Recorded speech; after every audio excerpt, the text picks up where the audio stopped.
This is Talk is Sheep, a podcast by the Wild Sheep Society of British Columbia. Come along as we take conversations that matter to you into the high alpine.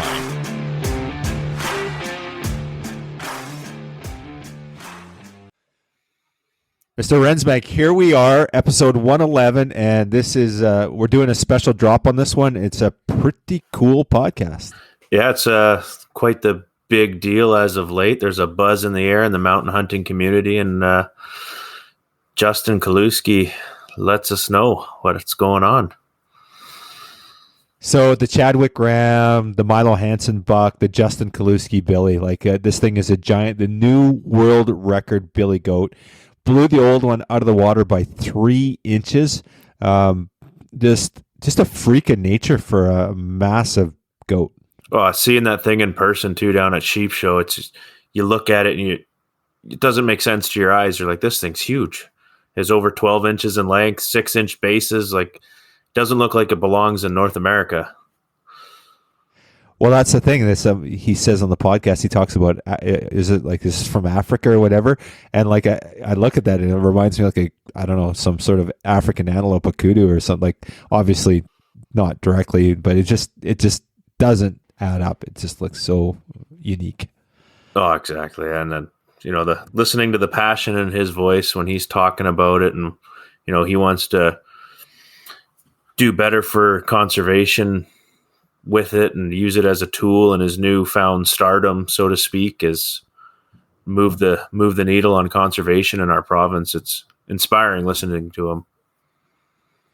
Well, that was the thing, down in Reno. I just started chatting with him about it, and you could just hear he's fired up, and this is such a unique opportunity, right? Like, he's going to get all the I guess the glory of being the number one guy and doing it for the right reason. And you talked about him there. You talked about, Fair Chase magazine, the Boone and Crockett guys are going to, they've got the exclusive story, and he wants the proceeds from that story to go to conservation. So just giving back, and like, man, we need more guys like that in our world, right?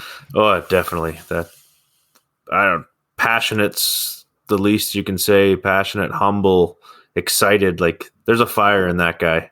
And it's exciting to see what's going to come of this. Yeah, absolutely. He's a young guy too, so see what he does in the next 10 or 20 years. But it's one of those things that that Chadwick Ram. How often do we talk about, will that record ever be broken?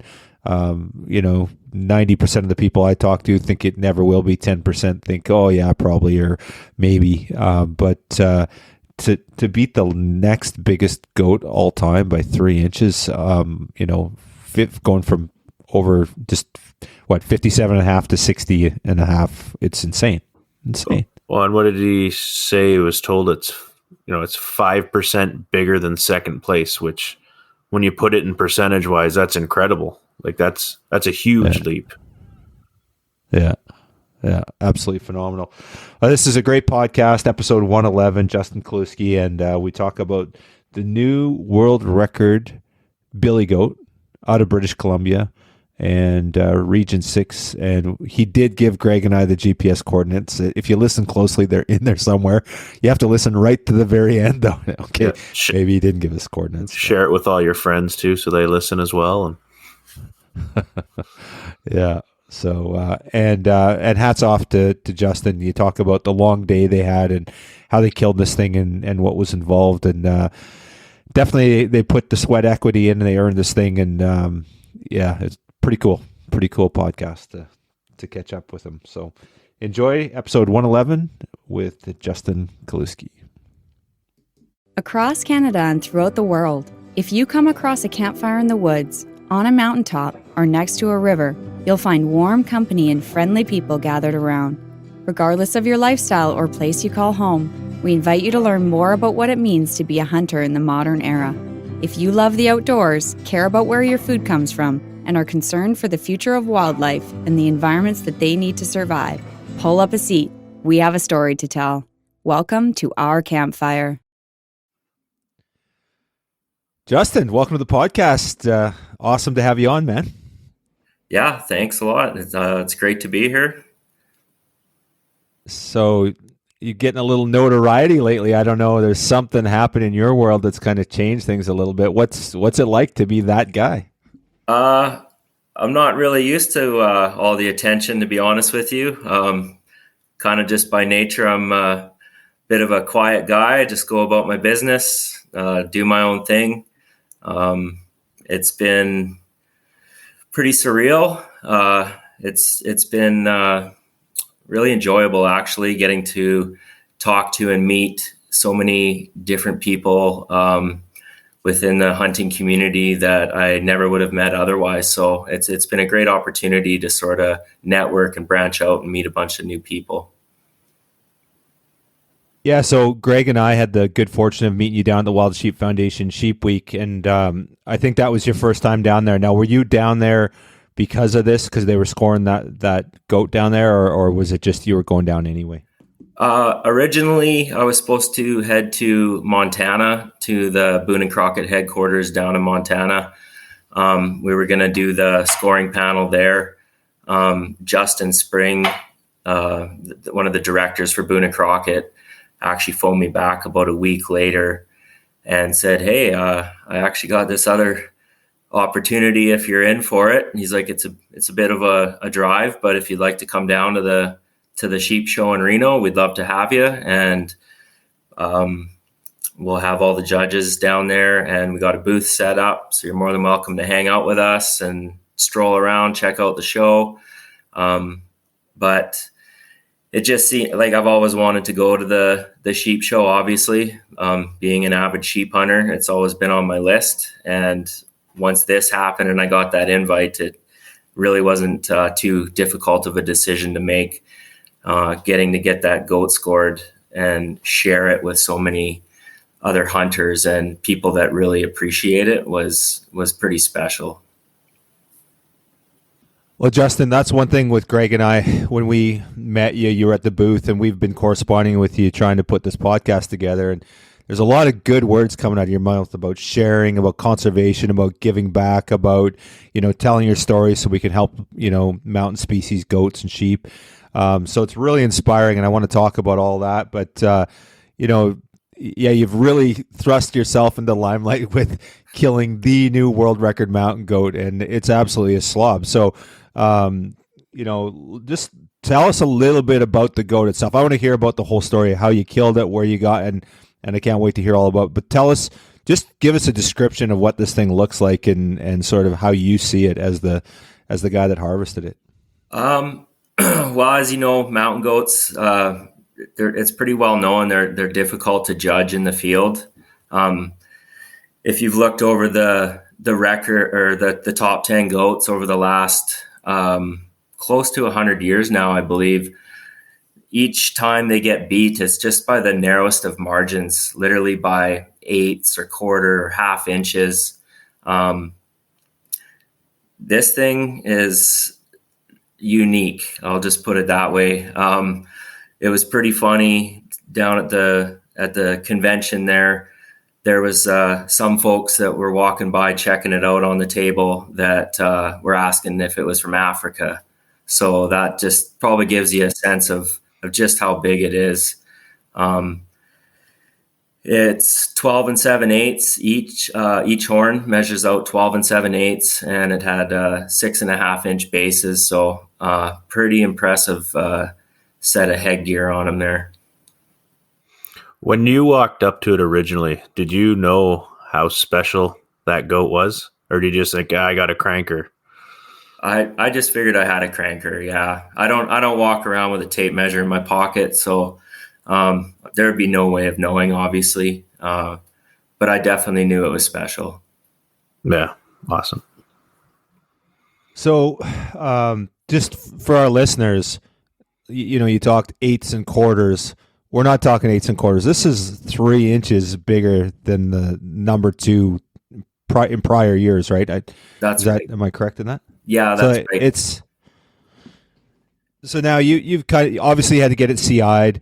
You've had Boone and Crockett have their hands on it. A lot of scrutiny around it. Have bios said anything about like obviously good forage, good genetics, low pressure, like all the right stuff, but did they say this is like a freak of nature is it the Chadwick Ram of the goats that it'll never be beat, or what's the consensus? I've heard that analogy a few times. That's not anything that I'm putting out there that I'm willing to put my name on, but I have had a handful of people come to me and say that mountain goat is to goats what the Chadwick Ram is to stone sheep.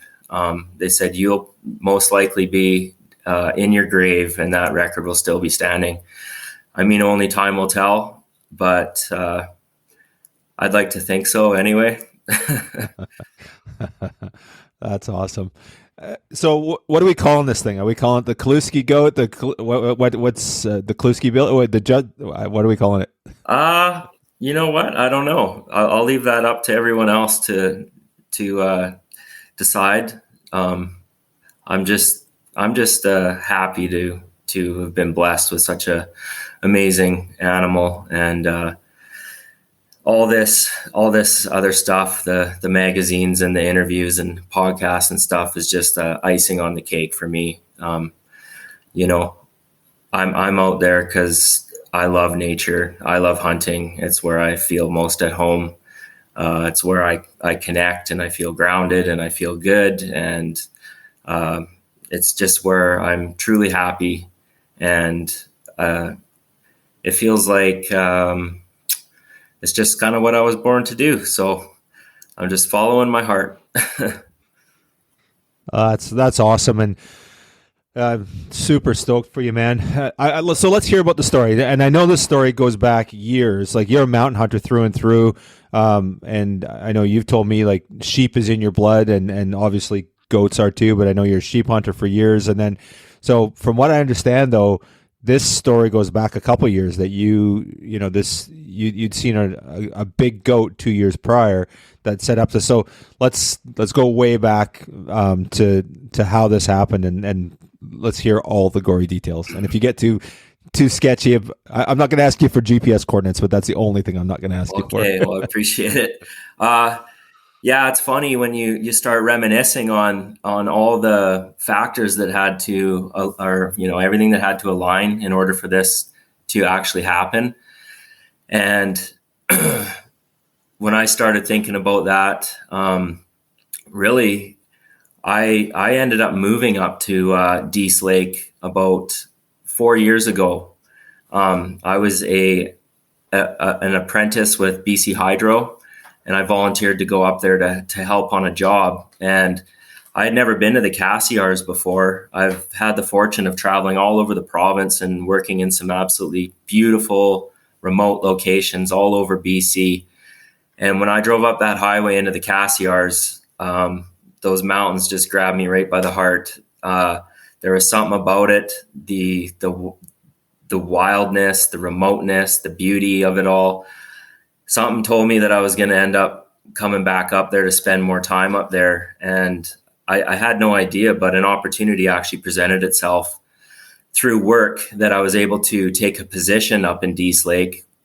And so I packed up everything I owned and traveled 2,000 kilometers north and started carving out a life for myself up in the north. It's kind of always a lifestyle that appealed to me, living off the land, in tune with nature, that kind of stuff. And built myself a house up there, and obviously got out and did a lot of exploring, a lot of hiking, met some good people up there.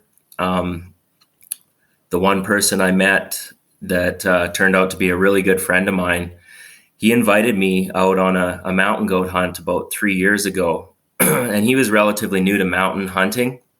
And so he was pretty happy to have me along because I had some experience, obviously. And so we went into this spot and we got in there, and it was just littered with mountain goats. Like, literally from our one glassing location, we were probably sitting on about 30 different goats. And we seen one absolutely enormous billy. But he had probably about 10 or 12 nannies around him. And there was no way there was too many sets of eyes and ears for us to even think about getting close to him. So we decided to let him do his thing. We didn't want to spook him. We didn't want to blow the area out. And we continued up the valley just to check out and see what else was going on up there. And we spotted 3 billies hanging out together at the back end of this valley. They were, probably 3/4 of a kilometer away. So we started making our way towards the back end. And about halfway there, this other billy that we hadn't even seen came up and over from underneath and right out on top in front of me and my friend. And it was raining and it was foggy and it was wet, and the scopes were all fogged up and the binos were, pretty murky. And I lifted up the binos, I looked through them, and I was just like, holy cow, bud, take that goat right now.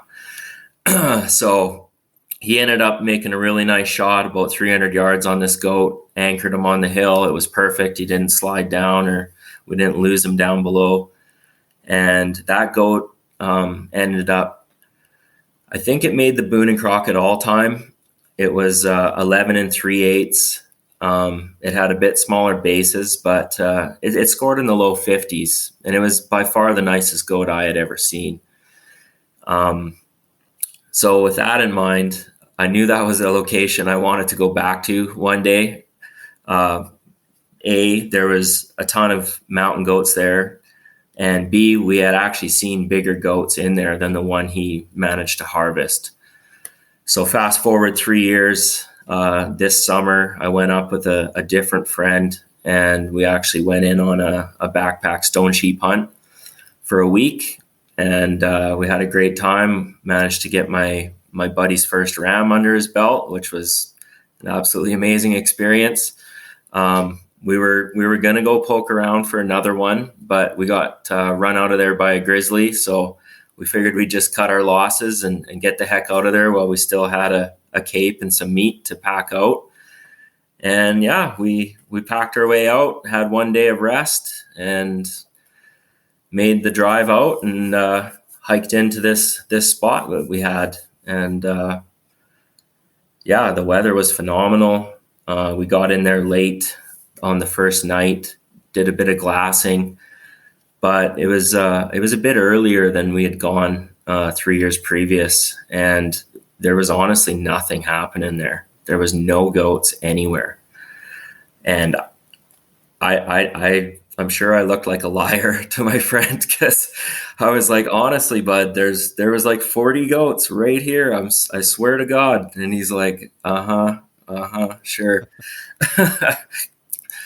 So, kind of just went to bed that night and hoped that something good would happen in the morning, and woke up to another amazing day. It was really hot, like probably 25 degrees, bluebird, no clouds whatsoever.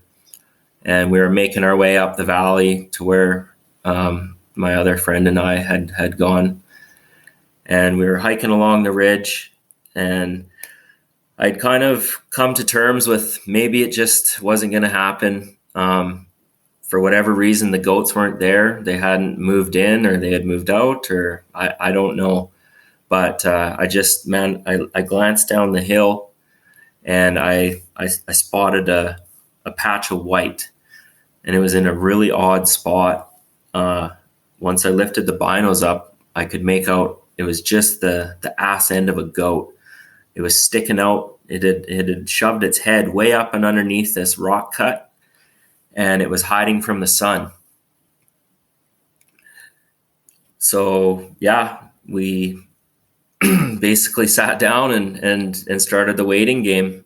And I think we sat there for over 4 hours. And what time of day did you get on him, Justin? What time did you see him? Was it roughly? I think it was about 9 o'clock in the morning. Okay. Yeah. So yeah, we were just sitting there baking in the sun, waiting for this goat to stand up. And I just honestly, for the first hour or so, my adrenaline was cranked pretty good. We couldn't tell what it was, but something just really intuitively told me that it had to be a billy goat. In the spot it was in, it was real treacherous and rough. It was all by itself.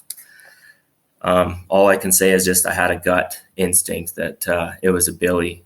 And as the time started to pass, I started just to relax a bit more, and I started looking around, and I was like, oh my God, look at this place. Look how amazing and beautiful this is. Look how I felt so grateful to just be there, that for the first time in my life as a hunter, it didn't matter to me even if we got that goat or not. I was literally just that grateful to just be in such a spectacular, beautiful location, doing what I love to do, that it didn't even matter if we ended up getting a goat. And yeah, I've never done this before, but I actually was compelled to start writing as I was sitting there on top of this goat. I whipped out my phone and I started writing poetry about a mountain goat. So I'll just read this little short poem that I wrote while I was sitting there waiting for this thing to stand up. As I write these words upon this page, smelling scents of aspen and wild sage, the river carves the rocks below, born from ice and melting snow. A land unchanged since time began, and not yet spoiled by the hands of man, with white acrobats defying death, the hunters wait with shallow breath. I pinch myself, it's not a dream. I'm hunting goats on the mighty Stikine. That's going to stick with your goat forever. I hope you know that. I hope so. Yeah, it's part of the narrative. It's part of the story. When I was done that poem, I wrote another one. And when I was done that one, I wrote another one.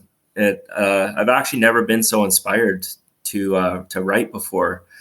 And you've never done that? Like, you've never sat on the mountain and done that like this? This was just totally out of character. And well, I like writing, and I've written some poetry from time to time, but definitely not right in the middle of a hunt. It's usually an afterthought once you're back at camp or back off the mountain.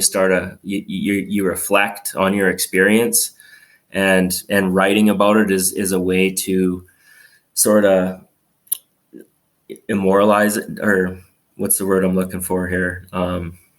It's a way to save that moment in time so that you can look back on it and treasure it down the road. And just as I was writing the last verse of that poem, periodically I was peeking my head over the edge to see if this thing had moved or not. And over the course of 4 hours, the sun was obviously moving westward in the sky, and the shadows this goat was hiding in were getting progressively closer to it. When finally the sun was actually shining on his rear end, he finally decided to stand up and make a move. And it really caught me off guard, because usually when an animal's bedded for that long, they'll stand up, they'll stretch their legs, they'll have a piss or something. But this thing stood up and just turned, and I lifted up the binos to get a look at him. I was like, holy cow, that's a nice billy, all right. And he just tromped right off. He just walked right out of our lives, gone. I was just left sitting there dumbfounded. I figured I had this thing in the bank. But given the nature of the terrain of where we were hunting, as you know, finding a goat is one thing. Finding a goat in a spot where you can shoot, that's a whole other ball of wax. So there was no way we could have risked a shot where he was. And so he marched off out of view, way down below us, down in these crags and rocks and cliffs. And all you could see was a dust cloud blowing up the hillside from the thermals. And I turned and looked at my buddy, and I was like, I'm going after him. I loaded up a shell, put the safety on, and started inching my way down, probably a 60-degree slope, being really cautious to not kick any rocks loose or make any noise. And as I got down farther and farther and farther, it got steeper and steeper and steeper until I finally got to a point where it dropped off to a cliff right below me. And just as I'm about to lean out over the edge and look down at the base of this cliff, I get a whistle from up above. I turn up the hill, I look, there's my buddy standing up at the top of the hill, and he's waving his arms around, and then he puts his hands up in front of his face, like in the shape of binoculars, and he starts looking all around, like he's like glassing or something. And I'm like, put my hands up, like, I don't get it. I don't understand what kind of message you're trying to convey to me here. So I turn around, I give him, I put my finger up, like 1 second, I'm just about to look over the edge. I turn back around, I grab some bushes, I lean out over the edge as far as I dare, and I peer down over the edge of this cliff. Nothing. Oh, okay. I turn around, I look back up for my friend. He's gone. I'm like, what the heck is going on here? Like, so now I'm like, understandably a little bit frustrated, a little bit annoyed, a little bit dejected. I climb back up this steep slope. I get back on top where we'd been sitting and watching him. I'm looking around everywhere for my friend. He's nowhere to be found. I'm like, okay, well, maybe he meant he was going that way to go glass to go try and find this goat. So I start marching the direction the goat had sort of went, and was hoping to find my friend. And after about 15, 20 minutes of hiking, like I probably covered a good 1.5 kilometers. No goat, no hunting partner. I'm just like, okay, he could not have gone this far. He wouldn't have gone this far and not waited to, let me know what was going on. So I turn around, I walk all the way back. Lo and behold, I get back to where we were sitting. There he is standing there. I'm like, what's up, man? Like, where did you go? He's like, well, when you went down the bank, he said, I went the other way, and I was actually able to gain a good sight line down below where you were. And he's like, the goat is bedded in a cave right underneath where you were just standing. So when I was standing on top of the cliff, the goat was literally 20 yards right under my feet, but I couldn't see it. And when I turned around and motioned back up the hill to give me a second, he figured I was going to continue on down the hill and run into this mountain goat face to face, stuck in this cave. And so he's got a little bit of a sick sense of humor, because he said, well, he's like, I needed to see that. He's like, I wanted to watch the show. So he ran all the way back to his position where he could see the goat. And then we ended up missing each other. So yeah, it was a bit of a, show. It didn't all definitely go smooth. There were some hiccups, but I look back on it and I can laugh and smile, and it makes a good story. So once he actually told me he knew where the goat was, I couldn't even believe it. I thought the goat was long gone. We ended up going back to where he had seen it, and sure enough, it was bedded in this cave. Super neat. Never seen anything like it before. And yeah, we ended up sneaking down a spiny ridge that protruded into the valley. It afforded us some good cover. We got down, got set up, and we were straight across from them.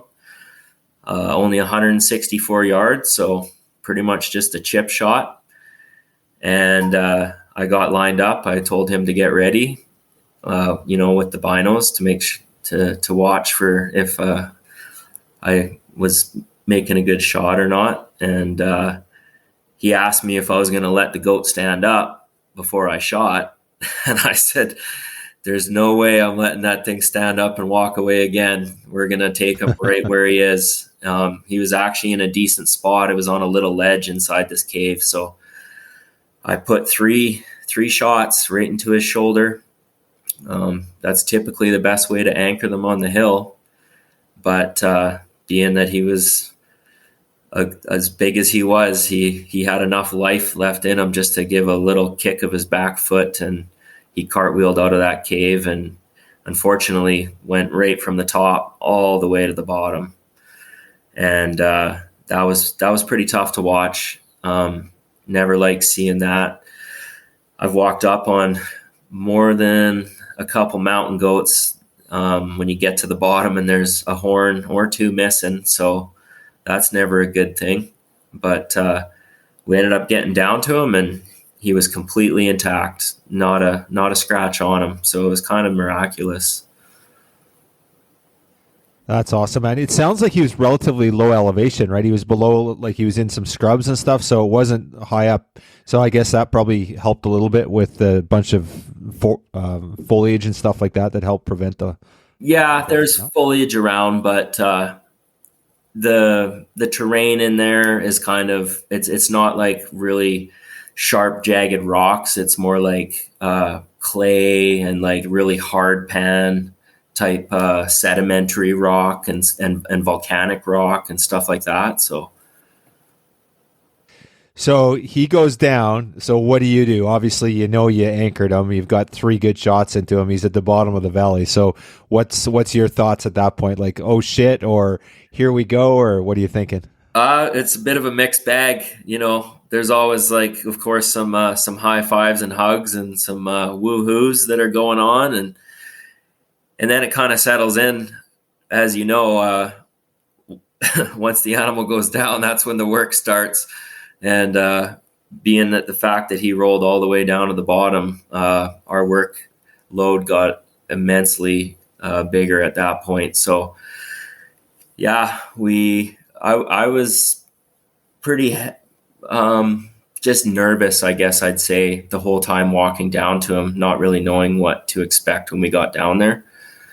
But like I say, he turned out he was okay, and then it was back to being happy again, and then the work started, and unfortunately we ran out of water. We were out of water for probably 4 or 5 hours, and that was tough in that hot temperatures for sure. Did you have a fairly reasonable path to get to him, or was it a few hours of skirting the mountain, panicking the whole time while you're waiting to see your goat again? No, it was probably only about a half hour. Yeah, it wasn't too long. So that's still long enough. Panic.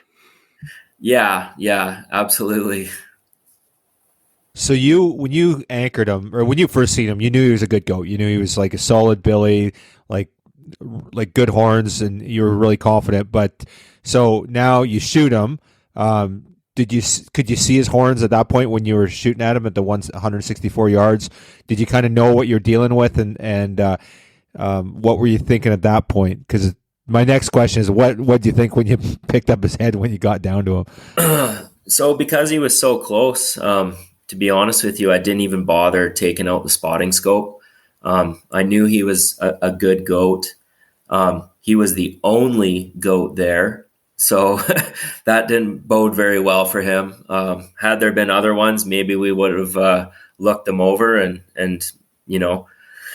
I doubt there would have been a bigger one, obviously. But at 164 yards on 14 power, you get a pretty good idea of what's going on there. So once we actually walked up to him, my first thoughts were, that's a lot bigger than than the other goat that we had gotten in that area. And I knew that goat was a really nice goat. So I knew definitely that it was a book mountain goat. I never could have in my wildest dreams have imagined it would have been a world record. I don't think anyone goes out in the woods with a tag in their pocket and expects to come home with a new world record. I'm just happy to go out there, share some laughs, have some good times, get some fresh air, take some nice pictures, hopefully bring some meat home. And to me, it's always about the size of the experience, not the size of the horns. So I've been fortunate enough to shoot a few really nice animals in my day, but it's always kind of like the icing on the cake. It's a bonus at that point. So. Yeah, absolutely phenomenal. So you guys get up to him now. What time of day are you looking at? So you've been on him for a long time. Is it like 3-4 o'clock in the afternoon, or where you at time wise? Yeah, we were getting late afternoon by that point. being the fact that we had no water left, all the water that we had there, we had to pack in. There was no water source available. So we were pretty determined to get back to camp. We had a few liters of water back at camp. And then the amount of grizzly bear sign that we encountered in there was enough. Like, we were done by that point. I mean, we had just spent a week in the mountains on a sheep hunt, probably put on a good 50 to 60K. We did our entire pack out, a 22 kilometer pack out with a ram on our backs in one day. Cause we didn't, you know how it is. Once you get that pack all sewn up, you don't want to break it open and tear all your stuff out again. So, I mean, we got out really late that night, had a super big day, and then a big hike in, and then a big epic day. But we weren't really too keen on sleeping with that goat with that many bears around, especially having seen a lot of activity in the area. And I think there was like 1 or 2 cold beers at the truck that were calling my name. So, there was a little extra motivation to get out of there and, have some junk food at the truck and stuff. Cause I had actually forgotten the fuel bottle for the stove on that trip. Big mistake. We were eating cold Mountain House and cold coffee for breakfast, and it was terrible. So we didn't really want to have a repeat of the previous night's dinner. So yeah, we just kept hiking, and I think we got out about 11 o'clock at night. So pretty big day. Now, when obviously you're an experienced goat guy, was your buddy, did he know anything about goats? Like, obviously he'd been in the mountains before, but did he go, holy crap, that's a pretty big goat? Or what was the dialogue between the two of you? I think that's probably I think he may have got one goat many years ago, but it was pretty small. I mean, let's face it, any mountain goat that you walk up on is just absolutely gorgeous. Like, they are just like, they're just so stoic and beautiful, and like that white long hair and the contrast between the white hair and the black horns and the black lips. Like, you're kind of just enamored with them just looking at them. Horn size aside, every single one of them is just so beautiful. And the amount of respect that I have for those animals living where they live and crawling around on those rocks and cliffs and doing what they do. Like, I think anybody that is fortunate enough to take a mountain goat, that in itself is a trophy in my eyes. Yeah, especially a world record one. Yeah, well. So when did this all start? When did it hit you in the face that you killed something? Like, it sounds to me like you never really even crossed your mind that it would be, a 60-inch goat. It'd be the world record. It was like you knew you killed something special, but you didn't realize it. So when did that hit you? Was it another buddy? Was it the CI? When was it that you went, holy crap, this is crazy? Yeah, so when I got back home here to Cranbrook, I obviously took it in for the compulsory inspection. And the fellow that was doing the inspection, he just kept looking at it and looking at it and looking at it. And finally he just looks at me and he says, you know what you got here there, son? And I said, yeah, pretty nice mountain goat. And he said, that's the biggest damn goat I've ever seen. He's like, because obviously he did some quick horn measurements, and he's like, like a big goat for down here is like 10 inches. He's like, I see lots between 8 and 10. He's like, I don't know if I've ever seen much over 10, to be honest with you. I was like, oh, sure. Yeah, I guess. Yeah, it's a nice one, I guess. Whatever you say. And he said, I really think you should go talk to this fellow by the name of Grant Markowski. He's an older gentleman, hardcore hunter, really awesome guy, but he's an official Boone and Crockett scorer based here in Cranbrook. And so I got Grant's number from the inspector, gave Grant a shout. told him I had a nice goat, and he's like, yeah, I'm sure you do there, bud. Why don't you bring it over and we'll have a look at it. And I brought it over and I pulled it out, and he literally just had one look at it, and he's like, come in. And we went in down to his basement, and he's like, he whipped out a tape right away, and he just put it on for the length. And he was like, he's like, I don't know, like this thing is big. I was like, is it? And he's like, I'm like, it doesn't look that big to me. And he's like, no, you don't understand. This thing is huge. Like, you might have the new world record here. I was like, oh, cool. And he's like, I don't know, like, he was honestly more excited than I was. I guess it just hadn't really dawned on me and soaked in like the significance of it. Him having, because I've never scored an animal in my life. I'll be perfectly honest with you. I've never put a tape on any animal I've ever harvested. People ask me, how big was it? I said, it's a nice one. You know, it honestly doesn't matter to me. That's not why I'm out there. But once we put a tape on it, and he's like, you don't understand, like, this is a big deal. And even at that point, I guess I really couldn't understand. I was just like, okay, it'll be kind of neat. I'll have my name in a book and whatever, but there's no way I could have anticipated this kind of reaction, this much sort of publicity and excitement and all the stuff that's sort of come along with it. It still is kind of still soaking in a bit. Reno blew my mind for sure. that was a trip. I grew up in Revelstoke, and a small town, 8,000 people. I'm not one for the city life, so it's fun to go visit once in a while, but generally by the end of a couple of days, I can't wait to get the heck out of there. So.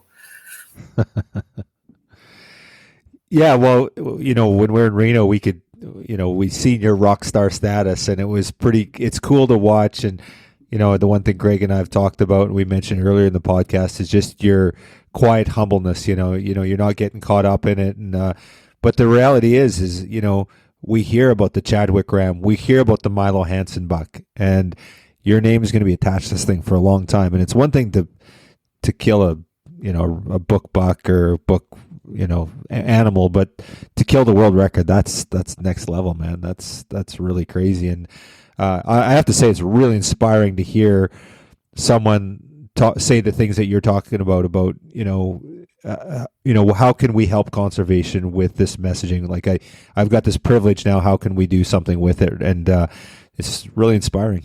Yeah. I mean, I'm 42 now. So, I'm starting to settle down a little bit and starting to just look at life a little bit differently.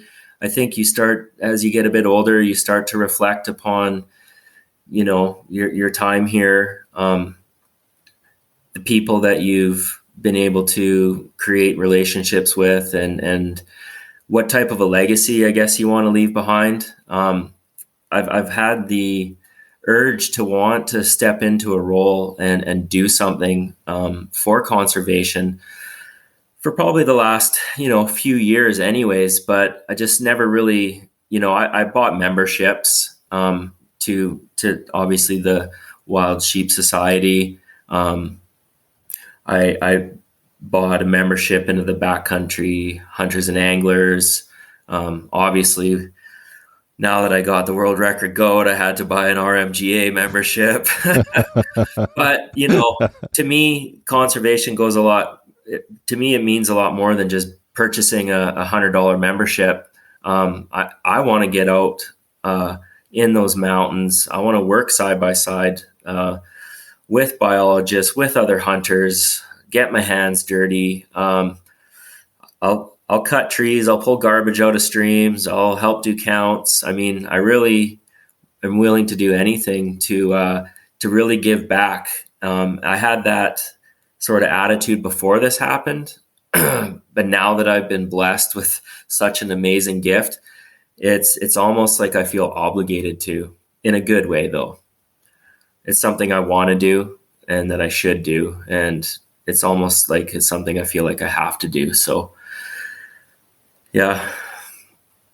That's inspiring, man. And, with the conservation world, we talk about this internally about there's three things you can give: time, treasure, and talent, right? And, time kind of almost being the most important, but treasure, people's money, that's important, of course. And then the talent. And, you talked about giving your time, but also now kind of your talent. You've got a special something that no one else can. You've got a story to tell. And, you inspiring others to get more involved and do more for conservation is, that's something that you can give back to. And you're doing that. I can see it. I can see what's happening here. And it's really, really exciting to see that and really inspiring. Yeah. Definitely there's some doors that are, beginning to be cracked open. I don't know what's going to happen, but I'm totally open to listening to any type of offers or suggestions on how I can best use this experience, this goat, and my talents towards contributing something back. Whatever's going to be a good fit. This whole conservation piece is relatively new to me, as far as doing it in a public sort of, in the public's eye. I've kind of tried to do my own part personally out in the mountains, by being a good steward of the land and stuff. But yeah, I wrote a story, obviously, about this hunt, and Boone and Crockett's Fair Chase had actually they're offering to print it in the summer edition of the 2023 Fair Chase magazine. And I've decided that I am going to take the proceeds from the sale of that story and contribute it back to conservation.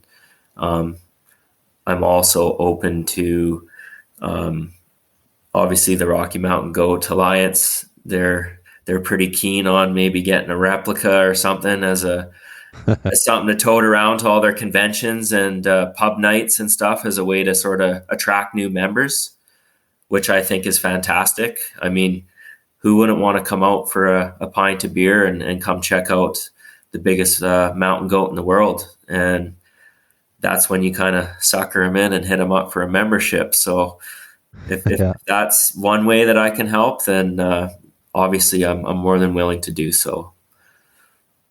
Yeah, very cool. Justin, you talked about being in Reno and being inspired at Sheep Week and seeing what's going on down there, but then you also talked about the flip side of that, about maybe a little, seeing what's going on in BC here and how, why maybe we aren't doing a little bit better. What was your takeaway from Sheep Week and your experience there and sort of, getting down there and seeing what conservationists are doing and comparing it to what you're seeing up here across the border? It's a very proactive approach down in the States. I've never seen that kind of passion, dedication, and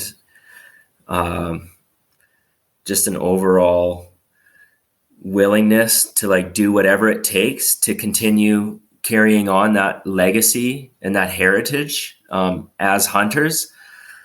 My personal take on how we've sort of done it here in Canada is we've sort of relied upon the fact that we are this big, beautiful, amazing country with tons and tons of wildlife and diversity, but we've done that for 40 or 50 years.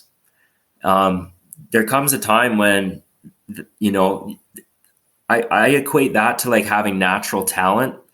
If you're a naturally gifted hockey player, natural talent can only take you so far. At some point, you're going to have to put the work in to hone your skills, to become better, to become elite. And I think in Canada, we're at that sort of tipping point where we need to decide what kind of future it is that we want to have. are we okay with just the status quo, the way things are right now?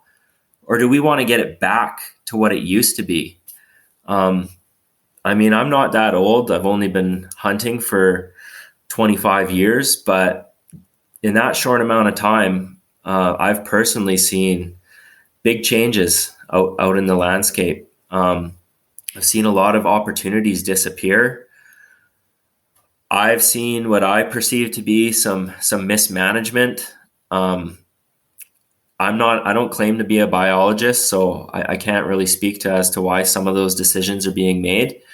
All I know is that a lot of really intelligent people that spend a lot of time out in the bush, a lot of time out in the mountains, a lot of time with those animals, it's baffling to them too. So yeah, it'd be great to sort of have some explanations as to maybe the reasoning about some of the decisions that are being made in this province anyway. I can't speak to any of the other provinces, but in British Columbia, you know, I lived up north for 3 years and I got a stone sheep every year I was up there.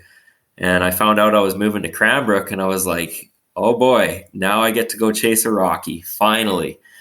And just as I moved here, it went to LEH. I was like, you gotta be kidding me. Like, I'm all about doing whatever it takes to like preserve those animals. And if that's what it takes, then that's what it takes. But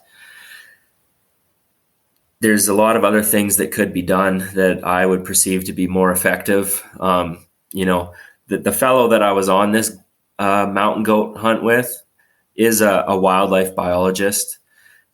His sister is a wildlife biologist. His dad is a wildlife biologist. So they know animals. And he actually works for Parks Canada. And he did his master's and thesis on the use of wildfire for wildlife enhancement.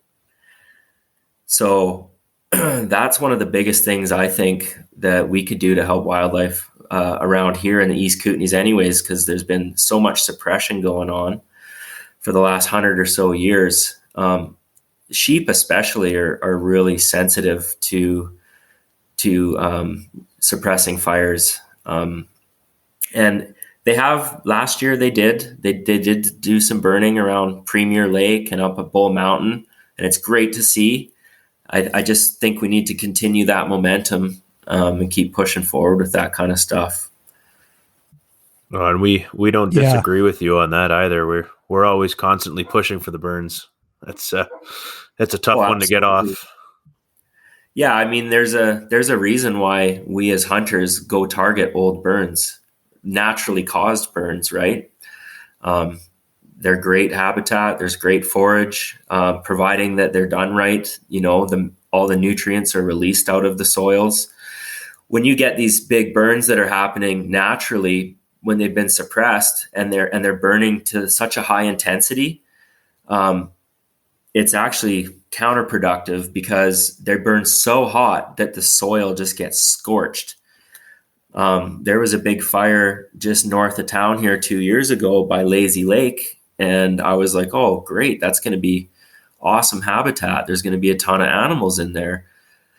But having spent a bit of time hiking around in there, there's not really a ton of growth coming back in there. And I've spent some time behind the spotting scope in there, and I really haven't turned up too much. And it's quite surprising. And I think just because it burnt with such a vigorous intensity that nothing will grow back in there for a long time. So we sort of need to prevent that if we can.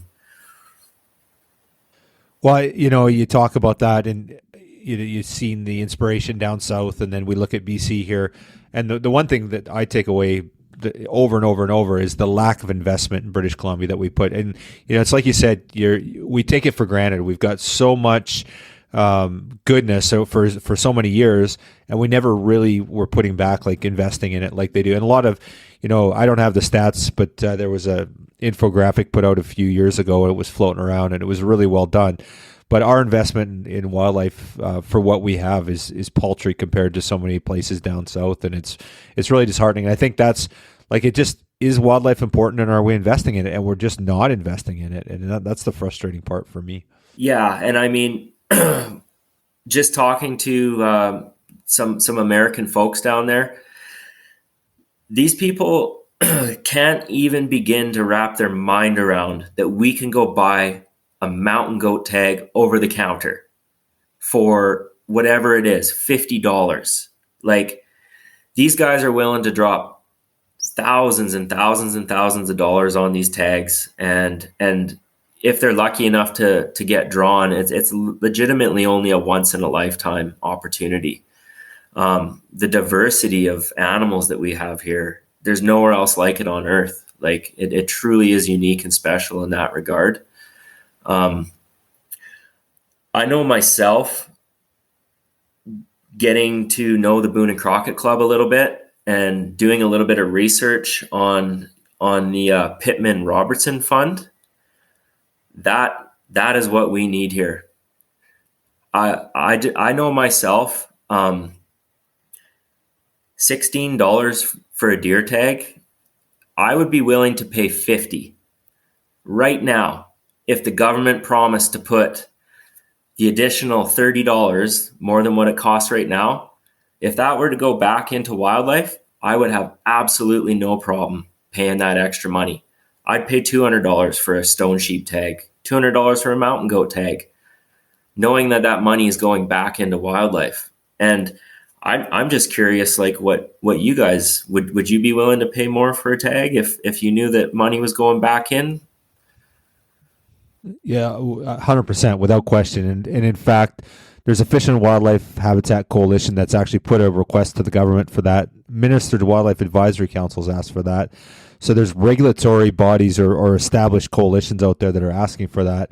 So there is an appetite, but I think we need to start with all revenue from wildlife tag sales has to go to wildlife, and it doesn't even do that. Like that would be a great starting point for starters. Like, well, 100%. I mean, I think there's like a 5 or 7% surcharge on those tags that ends up going back to wildlife, which is just a fraction of the of the total cost of the tag.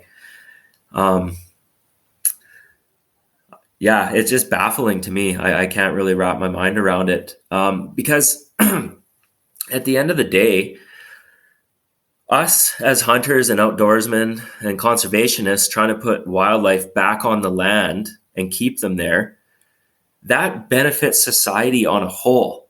Like, not just hunters.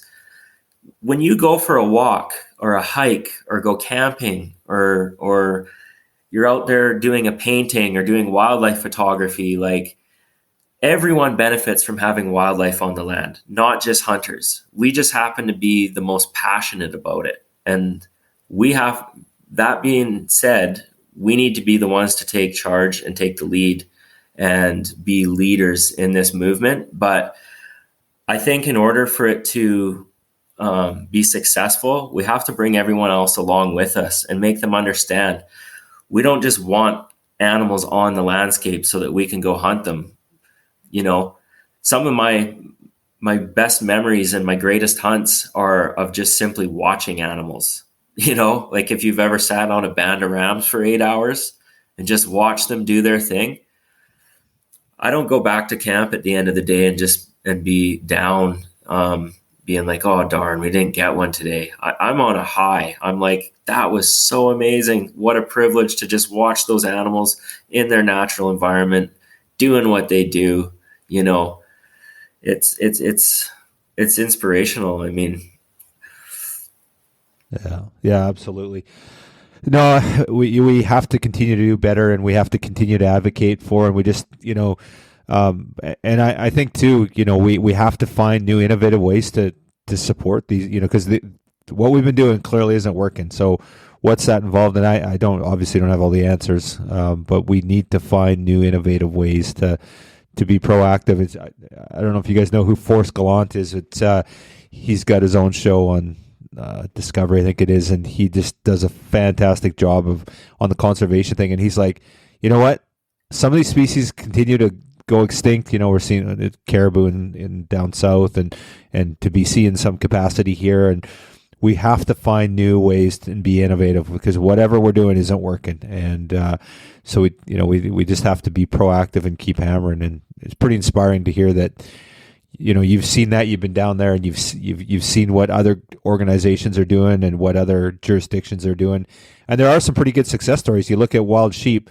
If we look in BC here, we can't claim to have this amazing record for restoring wild sheep. But if you look down south, what they said, 25,000 bighorn sheep was the lowest they ever were in the 60s, and now they're pushing 100,000, right? So we're seeing success stories, but just not necessarily right here. Yeah, I think it comes down to genuinely wanting to put wildlife first, and it seems like in today's political landscape, it's more of a popularity contest. Mm-hmm. Someone needs to step up and say, hey, this is what's actually important, and then it's their duty and job to like help other people see that and understand that. I don't think that obviously there's some people in the city that are opposed to predator calling and stuff like that, but I can't see anyone in Vancouver being opposed to like creating some overpasses outside of Invermere so that sheep can walk over the highway instead of getting hit by them. Things of that nature. I don't see why people are against doing some prescribed burning. These are all things. Those are things. That's where you got to start. Start small and work your way up. Yeah, and even on the predator side of things, it's not overly popular, but that's one thing we've seen, that this current, leadership in BC through the NDP government, they have stayed the course on caribou recovery, right? They're still out there removing wolves off the landscape, and it's pretty exciting to see, because we're seeing some recoveries there. So when you actually do put wildlife as a priority instead of people's feelings, actually there's some positive outcomes that come from it, right? Absolutely. Yeah. And I think it's important to touch on those success stories, because it's not all doom and gloom. They are doing some really good things out there. One of my close personal friends is actually doing wildlife capture up north in Region 7 and doing a lot of collaring and studying and some predator management up there. And just over the course of the last couple of years, he said it's nothing for them to go out in a day and see 100 moose out of the helicopter, which is great. It's great to know that those moose are making a comeback. And I mean, there's so many instances we can look at, even like it doesn't pertain to hunting, but fishing, for example, they're resilient. If you're willing to put some time in and fix up the streams and close it down for a little bit, I mean, they come back with like vigorously, right? I just heard a stat. I was on Rogan's podcast with Forrest Gallant again, and he said, if we don't fish the ocean for 8 years, it will go back to its original state. Like it would be like it would make a full recovery, but it would take 8 years of not harvesting anything, which of course the planet would die. We'd starve to death. But that said, it goes to show you how quick, wildlife and the resource will rebound if you do the right things and you take care of it, right? Absolutely. So, okay. So we're coming up on an hour here, and you've been very kind with your time, Justin, and we're really grateful. But so what's your swan song? Are you going to go out and kill the new Chadwick, the new Kallusky ram this fall, or what's your plan now? That would be nice, but I think a more realistic goal would be for me to try and get the number 2 mountain goat on that list now. Cool. I'm still looking for my first 40 incher.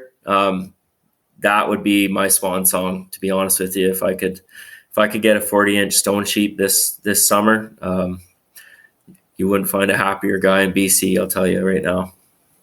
Very cool. So now with your goat, do you think that goat that you killed was the one you seen when you were in there a few years back? Are you pretty sure it's the same one, or no? Not necessarily. No. Okay. I don't, not at all, because 3 years had passed, and this goat, which actually one of the side notes on it, is only 8 years old. That's what I was going to ask. How old? What did he age him at? Yeah. That's it. That was kind of the consensus at the sheep show in Reno there. A lot of really experienced, knowledgeable guides and outfitters and biologists, and everyone kind of had a look, and 8 years old seems to be the consensus. So 3 years ago, that thing would have only been 5 years old, probably only like 8 inches long. So yeah, I don't think that was the one. And so was your goat, this one you got, was he fairly healthy? Did he have teeth? What did he look like? Absolutely perfect. Really? Wow. Yeah. So what would he look like in 3 or 4 years or whatever, 2 years, whatever? I don't even know, to be honest with you. Wow. Yeah. I mean, all the stars obviously had to align. Everything has to be perfect for an animal to have that kind of growth. I think in his first 2 years, he was 8 inches at 2 years old, which is that right there. People could not wrap their minds around at the sheep show. Like, they literally pulled out the tape and looked at the first major ring, which indicates the second year of growth. And I actually did it when I got home here. I had to pull it out and double check for myself. And yeah, it's 8 inches at 2 years old. So, I mean, obviously there was some good winter, some mild winters. The mother, when she was nursing, obviously she was in tip-top shape.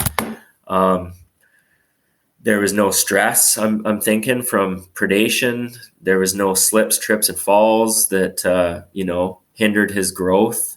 And obviously there has to be the best mineral lick in the country somewhere in the near vicinity of where he was. I don't know where it is, but I'm assuming there's a good mineral lick close by, because it's basically like he was on steroids.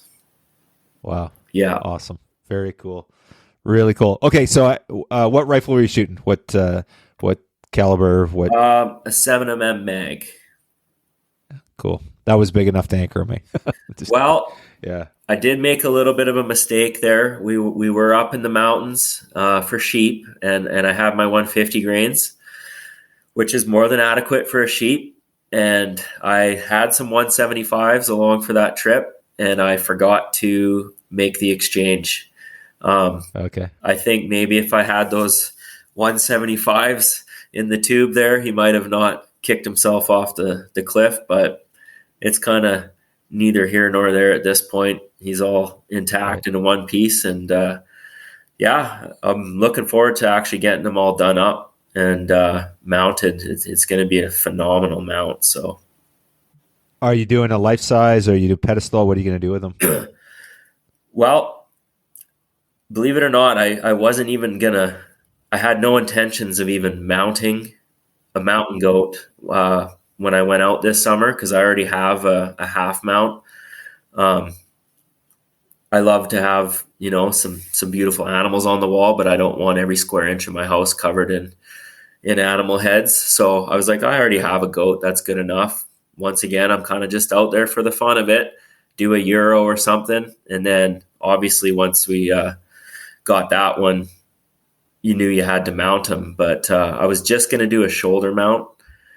But there was a taxidermist down in Reno that offered me a full life-size mount for free, which is like an $8,000 touch for free, just so he could have his name on the biggest mountain goat ever killed, which I'm assuming would be really good publicity. So I think I'm going to take him up on his offer. Obviously, I don't have a life-size cape, but he's got connections, and I'll have to dish out probably a couple $1,000. But, end of the day, it's the world record. I think I owe it to the animal. I owe it to everyone else that's going to come look at that animal to see him as he was, living out in those mountains before I was able to harvest him. So, well, I can't even perceive what you're living. Like, you're living this surreal experience but I look at the Chadwick Ram, for example, right? And, they keep them at the Jack O'Connor Center. and it's like a half mount or something like that. It's like, something like that deserves a full mount. And you talk about legacy. That goat is going to be around. I guess bearing something happening to it, but it's that Chadwick ram is still out there, and it's still people. People die to see the real thing. It's just amazing to go and experience that. So, yeah, I think doing that is in itself is, because somewhere down the road, and maybe it's kids or whatever or family has it, or maybe it's in a museum somewhere in the middle of really important place where people. I could definitely see something like that. Seeing. I'm telling you, the highlight of that show was sitting at that table and just looking at people's facial expressions, and just the excitement and the happiness and the amazement in their eyes was just like, it was worth the price of admission, and getting to shake hands and talk and get to know those people. And you know what the awesome thing was? Everyone was just genuinely happy for me, which was amazing. It just speaks to how good of people hunters are. There wasn't one jealous person in that room, or if they were, they definitely didn't come out and say it. They were all really genuinely happy for me, and that just made my heart feel good. So awesome. Well, I can think of a more deserving guy, a more humble guy, and just congratulations to you. And it's a great testament to you as a hunter, and just all the stuff you're saying after the fact, that it's really inspiring, and really, really excited to know you and to watch your journey, man. I'm really happy for you. Well, I really appreciate that. Thank you very much. Greg, you got anything? Any last questions for Justin? We could wrap it up, let him get on with his evening. We skipped over an important part this whole time, guys. We never said what the official score was on that bad boy. Oh, it grossed 60 5/8, and there was a 1/8 deduction. So final net on it was 60 4/8. Even an 1/8 deduction is crazy, right? That's the symmetry on it's just incredible. Yeah. Wow. Damn near perfect. Yeah, the one fellow for Boone and Crockett really put it in a neat way. He pulled out his phone and the calculator there, and he punched in the math. He said, your goat beat the world record by 5%. He said, now if you were, because a lot of people don't understand mountain goats are more about whitetails. He said that would be like the Milo Hansen buck getting beat by it was 13 or 14 inches or some damn thing, which I think people can more relate to that, right? So yeah, it's a beast. Yeah. I'm hoping that I can actually come down and bring it down to Kamloops for your guys' convention there. So we would love to have it. Do you think you're off for that, or what's your plan? Yeah. Kind of just got the invite there the other night and just checked my schedule, and I think I can make it work. So I'd love to bring it down for all the locals in BC to come check out and have a look. And, it's kind of funny. Everyone down there was looking at it, but staying about 3 feet away from it. And I'm like, pick it up, grab it, take a picture with it. You'll never get another chance like this in your life. Yeah, hold it, touch it, look at it, get some pictures, you're not going to break it. So yeah, I'd like to be able to do that. So hopefully I'll be able to see you guys down there. Awesome. Well, yeah, we got to make that happen for sure. We'd love to have you. And the cool thing is, I didn't realize, I'd heard rumblings and I kind of knew that this was going on, but I met you in Sheep Week, and then I looked you up you're on our list. I'm like, oh, right on. He's already a Wild Sheep BC member. So we're super grateful, man. Super stoked for you. And I know you're a diehard sheep hunter too. So it's going to be fun to watch your journey. Just congratulations, buddy. Well deserved. Yeah, well, thank you very much for reaching out to me. And anytime you guys want to talk or hang out or whatever, I'm always down. And let me know how and what I can do in order to make a difference with conservation in BC here. You guys have my attention, and I'm willing to focus some efforts towards it. So you let me know. Awesome. Awesome. Appreciate it. Okay, guys. Cool. All right. Take care. Thank you. Thank you.